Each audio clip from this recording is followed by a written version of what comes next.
All right. Thank you very much for keeping it KBC. We are just in time for the very next discussion of the day. And this morning, we'll be talking about democracy in the nation, in the country. So far, do you believe that we are exercising our democratic rights?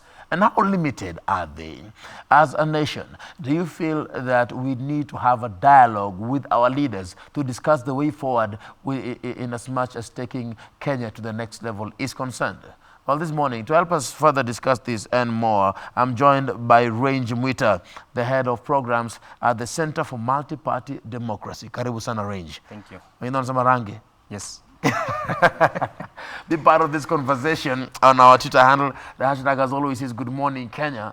Tag me at Ram Maguko at KBC. Channel 1 is the official station handle. The hashtag, as always, is Good Morning Kenya. First things first, Range, do you think yes, we are a democratic country, but do you feel that, like the people on the ground, are they allowed to exercise their democratic rights without feeling as if they are being restricted? I think this country has made great strides in terms of democratic development and giving people space to exercise their democratic rights through political participation, through voting over time since the reintroduction of the multi-party politics in 1992. Yeah. But despite that progress, including the constitutional change that we had in 2010, we have been met with a lot of recession that make this country somehow stagnate in terms of its democratic landscape development. So people, yes, have an opportunity to make democratic choices, but again, we understand a lot remains to be done. So as you talk about a lot that remains to be done, we have had recent events looking at the rallies that are being, taking place, being held in different regions of Kenya. And in some rallies, leaders have been giving different comments that at the same time have raised questions as to the authenticity or how, good they should, be, or how better they should be relaying their information, especially in rallies. Some being accused of giving tribal comments, being tribalistic in the way they raise their concerns. Yet, we are a democratic country. How limited can democracy be, even as you look at the comments that leaders normally give, whether it is on national television or in public rallies? Democracy is supposed to allow people have the freedom of expression. But even when you are expressing yourself in a democratic society like Kenya, there are limits that you can go to. For example, you don't have the right to make comments that are likely to heighten ethnic tensions in the country, understanding our history around ethnicity and tribalism. So to that extent, we expect the leaders to really be cautious and aware that we have come from the dark past, and therefore we need to really measure what we are saying and how we are saying it to our people. And as we measure, do you think that at some point there needs to be some sense of reference?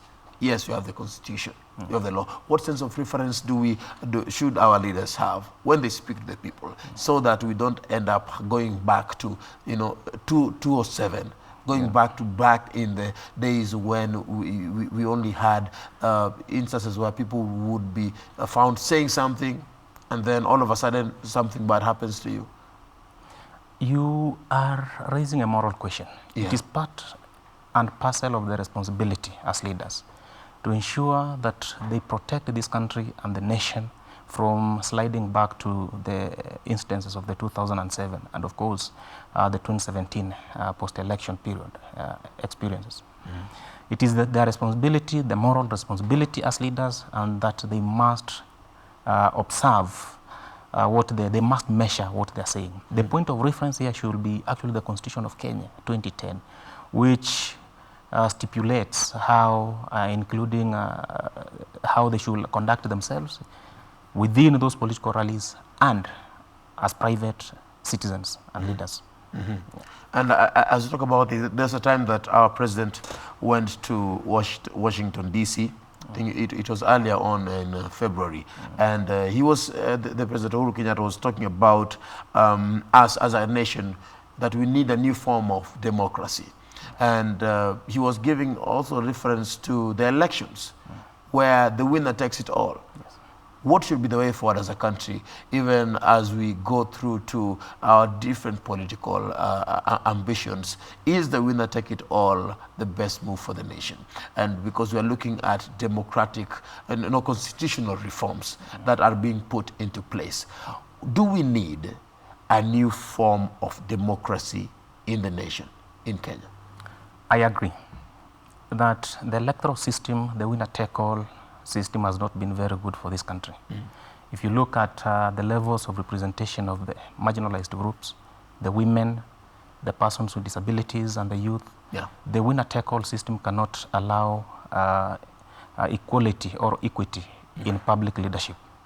There is need for a conversation around the need to change our electoral system, so that we can borrow some examples from Rwanda. Rwanda has 50-50, almost even more women represented in leadership because of the electoral system that they have. Here, we are still struggling to implement even the not more than 2/3 gender principle. So the electoral system is actually a discussion that we must have, and it should be at the center of the BBI discussions that we have. Because if you look at how as a nation we are driving the gender rule, it doesn't look as if we are democratic, does it? Well, we are a patriarchal society. When we talk about the 2/3 gender rule or gender equality in public leadership, we don't look at it from a human rights perspective or a democratic perspective. We look at it from a patriarchal or a cultural perspective, which is detrimental to also our democratic development. Yeah, which puts the question, will we ever achieve the 2/3 gender rule? In your opinion, do you think it is achievable, looking at how patriarchal we are as a society? I think it is achievable if we start having conversations around, for example, the change of the electoral system. We changed the constitution in 2010, but the electoral system, we did not touch it. And if you look at how we are discussing around the BBI, we are focusing heavily on changing the system of government. And we are very vague on changing the electoral system.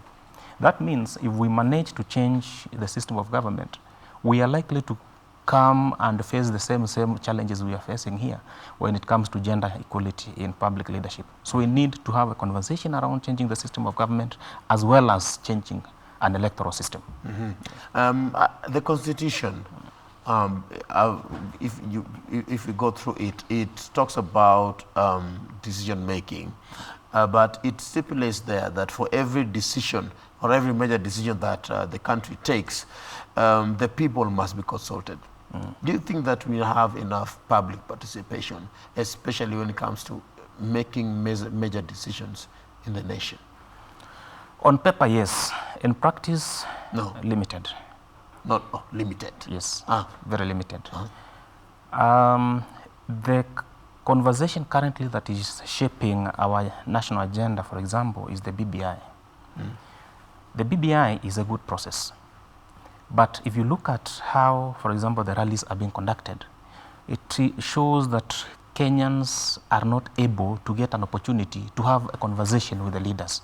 Leaders are speaking to them. How are they participating to inform the reform agenda, for example, that is captured in the BBI process? So it is there on paper, it is supposed to happen, but in practice, it is highly limited because largely the platforms of engagement between leaders and the citizens are also very limited. So we are not that democratic even? We're democratic, but we're struggling to be. We're struggling. Still puts that back there, if we are a democratic society. The Constitution really talks about public participation, but that aspect of democracy and public participation was also put into question when we had the change, the transfer of functions. You remember from the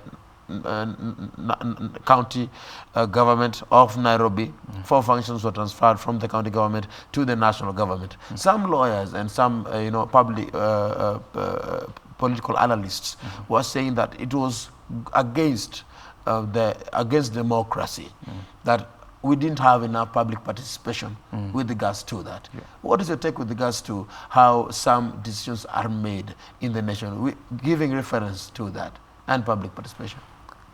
It was expected that a major process like what happened in Nairobi could have actually sought the views of the people of Nairobi before it is finally functions are transferred to the national government. But we only saw it on TV, the governor signing some agreement with the minister, the CS. That's why I'm saying on paper and as provided for in the constitution, we are supposed to have this public participation as a prerequisite for such actions to be taken before they are taken. But in practice, we are limping as a nation. As you look at the Olympic nation, are we heading towards the right direction? Looking at the political trends and looking at the people and the issues affecting people and looking at democracy, do you think that at some point our leaders need to pull up our socks, and what would be your recommendation with regards to that? There is need for this country to talk. We understand we have many problems, but these problems cannot be solved by talking at each other the way we are doing. There is need for everybody, every Kenyan, every leader to see the sense of coming together to have a conversation about how we can move this country forward. Otherwise, we will repeat the same mistakes we have done in 1992, in 2007, in 2017. We will repeat again. So we need to have structured conversations, genuine. Let people put the cards on the table and have this conversation about this country. When it comes to information, because you've talked about putting things on the table, reminding me of what people normally find online, what people normally find in the headlines, on different media outlets. With regards to information, how should we be handling information, both from those who receive information and those who give information? In terms of that and democracy, where is the line that we need to draw? You know, we have a very progressive constitution that stipulates that access to information is a right. And you cannot, there is so much that, for example, the government can do to gag the amount of information people receive or share online. But it behoves us as a nation to be very clear on the information we are sharing and how we are sharing it. There is a lot of rumors that go around the social media especially, which also works against stabilizing the country. Yeah. Do we need some form of regulation? But, well, we know that the laws are there, even when it comes to information that is given outside. Remember back in the day, you remember when we were talking about the former President Moi. At that point, journalists came out saying that during their time, the way information was relayed is different from how we relay information right now. How do we need to regulate information in the nation? The democratic space was expanded through the Constitution of Kenya 2010 that gave people the leeway, the freedom to really share information. It is our responsibility, and even the people like the media, to responsibly regulate themselves. I know you have systems and mechanisms and structures that can really help you regulate the information. Media laws. Yes, you share. But the government may not have the mandate to regulate how much information you are sharing, because they are really limited by the Constitution. As we talk about this, because this is with regards to democracy, the people and their leaders.